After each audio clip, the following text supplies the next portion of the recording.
안녕하세요, 멸묵상. 오늘은 창세기 44장 18절부터 34절 말씀 보도록 하겠습니다.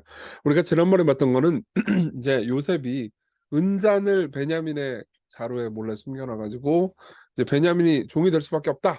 그리고 이제 형제들이 다시 돌아오는 장면을 봤죠. 오늘은 그 이후에 이제 유다는 이제 넷째인데도 불구하고 맏형처럼 굴어요. 이제 유다만이 진정 용기 있는 사람이었거든요. 여러분들이 유다의 일생을 생각해 보잖아요. 유다는 원래 형편없는 사람이었거든요. 근데도 불구하고 유다가 오늘 하는 이야기를 들어보면 하나님께서 유다를 어떻게 만지시고 다루셨는지를 볼 수가 있게 됩니다. 내용 한번 살펴볼게요. 유다가 말합니다. 그러니까 야, 베냐민 내 종이 되고 니들 10명 형제들은 다 가. 뭐 너네 아버지한테 가라라고 요셉이, 아직 요셉인지 몰라요, 형제들은. 요셉이 얘기를 합니다. 그러니까 유다가 뭐라고 그러냐? 요셉에게 가까이 가서 이르되 내 주여 원하건대 당신의 종에게 내 주의 귀에 한 말씀을 아뢰게 하소서. 주의 종에게 노하지 마소서. 주는 바로와 같으심이니이다. 이전에 내 주께서 종들에게 물으시되 너희는 아버지가 있느냐 아우가 있느냐 하시게 우리가 내 주께 아뢰되 우리에게 아버지가 있으니 노인이요 또 그가 노년의 아들 얻은 아들 청년이 있으니 그의 형은 죽고, 형이 이제 이 요셉이죠. 그의 어머니가 남긴 것은 그뿐이므로 베냐민이죠. 그 아버지가 그를 사랑하나이다 하였더니 주께서 또 종들에게 이르시되 그를 내게로 데리고 내려와서 내가 그를 보게 하라 하시기로 우리가 내 주께 말씀드리기를 그 아이는 그의 아버지를 떠나지 못할지니 떠나면 그의 아버지가 죽겠나이다. 주께서 또 주의 종들에게 말씀하시되 너희 막내 아우가 너희와 함께 내려오지 아니하면 너희가 다시 내 얼굴을 보지 못하리라 하시기로 우리가 주의 종 우리 아버지에게로 도로 올라가서 내 주의 말씀을 그에게, 그러니까 아버지에게 아뢰었나이다. 우리 아버지가 다시 가서 곡물을 조금 사오라 하시기로 우리가 이르되 우리가 내려갈 수 없습니다. 근데 이 사이에 또 시므온은 갇혀 있었죠. 그렇죠? 우리 막내 아우가 함께 가려면 가려니와 막내 아우 베냐민이죠. 우리와 함께 가지 아니하면 그 사람의 얼굴을 볼 수 없음이니이다. 죄종 우리 아버지가 우리에게 이르되 너희도 알거니와 내 아내가 내게 두 아들을 낳았으나 하나는 내게서 나갔으므로, 그러니까 여기서 하나는 요셉이고, 내가 말하기를 틀림없이 찢겨 죽었다 하고 내가 지금까지 그를 보지 못하거늘 너희가 이 아이 즉 베냐민도 내게서 데려가려 하니 만일 재해가 그 몸에 미치면 나의 흰 머리로 슬퍼하며 스올로 내려가게 하리라 하니 나 죽어버릴 거다 이렇게 얘기를 하는 거죠. 그러면서 유다가 탄원을 합니다. 아버지의 생명과 아이의 생명이 서로 하나로 묶여 있거늘 이제 내가 주의 종 우리 아버지에게로 돌아갈 때 아이와 우리가 함께 가지 아니하면 아버지가 아이의 없음을 보고 죽으리니 이같이 되면 종들이 주의 종 우리 아버지가 흰머리로 슬퍼하며 스올로 내려가게 함이니이다. 아마 이쯤 됐을 때 요셉이 굉장히 마음이 아팠을 거예요. 이때 아버지 얘기를 엄청 하잖아요. 근데 어쨌든 요셉은 편하긴 했지만은 아버지의 사랑을 많이 받았을 거고, 자신이 이제 이 베냐민을 데리고 있으면 아버지가 대단히 슬퍼하고 고통스러워할 거라는 사실 때문에 마음이 동했던 것 같습니다. 그리고 주의 종이 내 아버지에게 아이를 담구하기를 내가 이를 아버지께로 돌아오지 않으면 영영이 아버지께 죄짐을 지리이다 하였사오니, 그러니까 실제로 유다가 그렇게 얘기를 했죠. 제 아버지께 꼭 이 베냐민 데리고 올 거예요. 아니면은 제가 죽겠습니다. 제가 죄를 짓겠습니다. 이렇게 얘기를 했잖아요. 그러니까는 33절에 아주 위대한 말을 하죠. 아 이제 주의 종으로, 그러니까 접니다. 유다, 제가 그 아이를 대신하여 머물러 있어 내 주의 종이 되게 하시고 그 아이는 그의 형제들과 함께 올려보내소서. 그 아이가 나와 함께 가지 아니하면 내가 어찌 내 아버지에게로 올라갈 수 있으리까. 두렵건대 재해가 내 아버지께 미침을 보리이다. 무슨 말입니까? 요셉한테 총리시여 제가 대신 노예가 되겠습니다. 제가 대신 종이 될 테니까 이 아이는 아버지에게로 갈 수 있게 해주십시오. 이렇게 얘기를 하는 거죠. 여러분 유다의 일생을 다시 한번 조금만 생각해 볼까요? 유다는요, 뭐 특별한 것이 없이 초반부에 그렇게 대단할 게 없게 나와요. 근데 유다가 뭐라고 그러냐면 요셉을 처음에 애굽으로 팔 때요. 원래 형제들은 애굽으로 죽이려고 그랬거든요. 애굽으로 보내기 전에 죽이려고 그랬거든요. 근데 요셉이 팔자 그래요. 죄송해요. 유다가 팔자 그래요. 유다가 요셉을 애굽으로 팔자고 합니다. 그러니까 원래 노예로 팔려 자기가 미워하는 형제를 노예로 팔아먹는 파렴치한이었죠.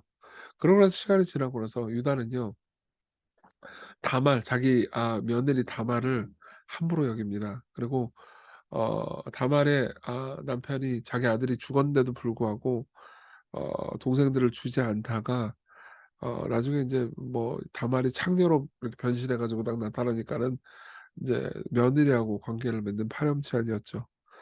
유다의 인생이 그랬습니다. 근데 이제 이렇게 변화되었어요. 그 사이에 무슨 일이 일어났을까요? 어쨌든 우리가 다 알 수는 없지만 하나님이 유다를 다루시는 일이 일어났습니다. 그리고 하나님이 유다를 다루시고 변화시키는 데는요, 요셉의 시험이 결정적이었죠. 여러분 이걸 생각해 봅시다. 인간이 이렇게 변해요. 유다 같은 파렴치한도 변해요. 예. 그걸 믿으십시오. 변합니다. 여러분 그 어떤 인간도 변하지 않을 거라고 생각하지 마십시오. 여러분들의 가족이 엉망진창입니까? 여러분들의 가족 중에 진짜 너무너무 자기중심적인 사람이 있어서 미치고 환장하겠습니까? 기도하십시오. 변합니다. 하나님은 사람을 바꾸실 수 있습니다. 제가 옛날에 이런 얘기 많이 했죠. 우리는 종종 "아유 저 인간 진짜 안 변해. 인간은 변하지 않아. 인간은 고쳐 쓰는 게 아니야."라고 그러지만 변하지 않는 분은 하나님밖에 없습니다. 모든 인간은 변해요. 좋게 변하든지 나쁘게 변하든지 즉 성화되든지 악화되든지 둘 중에 하나뿐이죠. 어떻게 성화됩니까? 하나님의 만지심, 하나님의 돌보심, 하나님의 은혜가 있어야 성화돼요. 그 은혜를 위해서 기도하십시오. 우리 적용을 해 볼까요?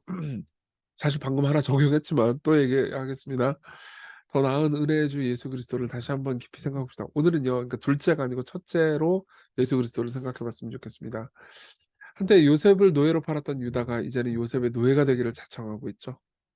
유다는 베냐민을 포함한 모든 형제들의 진정한 맏형이 되었습니다. 다른 형들 르우벤 이런 사람들은 아무 말도 안 해요. 그죠? 유다가 대표죠. 유다가 진정한 맏형이 됐죠. 네, 넷째인데도 불구하고요. 편애하는 아버지를 미워하던 유다. 그러니까 야곱을 사실 유다는 미워했죠. 예, 그래서 요셉을 팔아 버렸잖아요. 근데 이제 아버지를 위해서 자신의 목숨을 내놓으려고 합니다. 유다는요, 성경에서 다른 사람을 위해서 기꺼이 자신의 목숨을 내놓는 최초의 인물이에요. 예수님의 모형일 수밖에 없죠. 예. 유다 지파 더 위대한 맏형이신 예수님은요, 우리 죄를 대속해서 고통을 당하시고 아버지와 우리를 화해시키셨죠. 유다는요, 자기가 종이 되려고 합니다. 유다는 대속자가 되려고 합니다. 물론 대속자가 되지 않았어요. 하지만 예수님은요, 진짜 우리의 대속자가 됐습니다. 우리에게는요, 유다보다 더 위대한 형이 있습니다. 그리고 그 형은 자신의 모든 것을 내놓으셨죠. 그리고 여러분들이 이 복음의 메시지를 깊이 묵상하고 여러분들이 내게 내면화되잖아요. 그럼 이런 결과를 맞게 될 겁니다. 그분의 사랑을 우리도 따르는 거죠. 이거는 제가 설교 때 여러 번 얘기해 가지고 아는 분도 많을 겁니다. 그렇지만 또 강조하고 싶습니다. 팀 케러 목사님의 이야기예요. 이게 팀 케러 목사님의 목회 초기, 그러니까 뉴욕에서의 목회 초기 이야기였대요. 리디머 교회는 목회 초기 한 3년 동안 부흥이 일어났습니다. 그러고 나서 이제 이런 일이 있었대요. 어떤 이 자매가 어떤 여자분이 교회에 꾸준히 참석을 하는 거예요. 그때는 인제 교회가 그렇게 크지 않았을 때니까는 그런 걸 다 인제 팀장이랑 목사님이 볼 수 있었죠. 그래서 말 좀 걸어 보려고는 맨날 가고 그러다가 이제 어떻게 하다가 이제 말을 걸게 됐대요. 얘기를 하게 됐습니다. 그 어떻게 하다가 인제 이 리디머에 오게 됐냐, 그러니까 그 자매가 얘기를 해 주더라는 거예요. 자기가 인제 뉴욕에 어떤 인제 회사에서 일을 하고 있는데 자기 직장 상사 때문에 왔다는 거예요. 근데 자기가 회사 다니면서 어떤 큰 잘못을 저질렀답니다. 그리고 그것 때문에 자기가 인제 인제 회사에서 인제 무슨 큰 어떤 이제 책임을 지고 잘려야 되는 상황인데 자기 상사가 자기 대신 책임을 졌대요. 자기의 잘못을, 예, 자기 상사가 덮었었다는 거죠. 근데 이제 반대의 경우는 흔하잖아요. 상사의 잘못을 부하 직원에게 덮었으면서 꼬리 자르게 하는 경우는 종종 있지만 그 반대는 별로 없잖아요. 그래서 너무 놀랐던 거죠. 그래서 이 여자분이 이제 상사한테 얘기를 한 거예요. "아니 왜 그럴 마음을 주셨냐." 그런데 상사가 이렇게 대답했다고 합시다. 들어보십시오. 상대는 이 상사예요. 상사가 상대입니다. 몹시 쑥스러워하면서 대답을 피했지만 이 편에서 이 여자가 한사코 매달리자 간신히 입을 열었다. "나는 크리스천입니다." 거기에는 여러 가지 의미가 있겠지만 내가 저지른 잘못의 대가를 예수 그리스도가 떠맡았다는 뜻이기도 합니다. 여러분 보세요. 크리스천의 정의를요, "나는 믿는 사람입니다." 이렇게 정의하지 않아요. 물론 그것도 좋은 정의예요. 근데 크리스천의 정의를 "내가 하는 어떤 일, 내가 믿는 사람입니다."라는 내가 하는 어떤 일을 정의하는 게 아니고 그리스도께서 나를 위해서 하신 일로 크리스천을 정의를 합니다. 내가 저지른 잘못의 대가를 그리스도께서 대신 떠맡으셨습니다. 그분은 나 대신 십자가를 지셨습니다. 벌써 복음을 말하고 있지 않습니까, 여러분?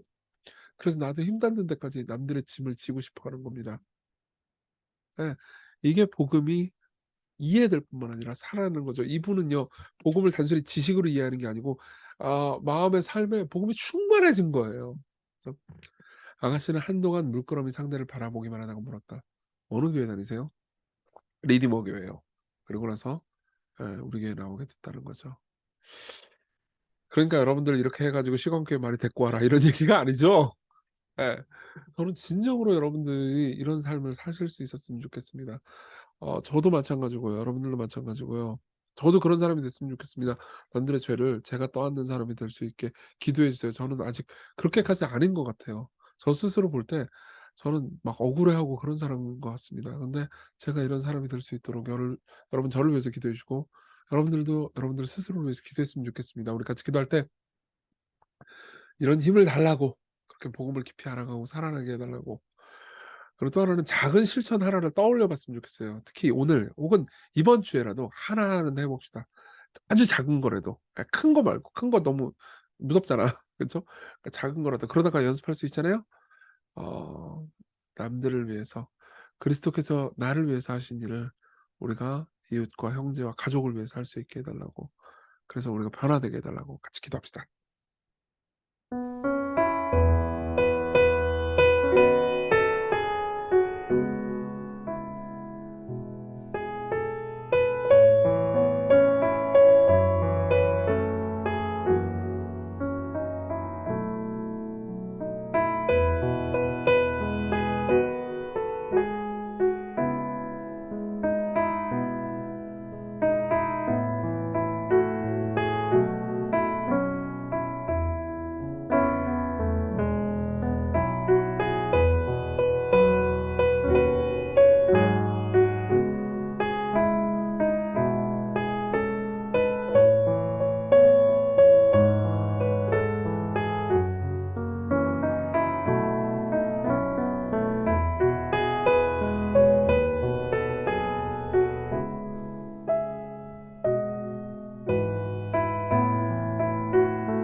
기도하겠습니다.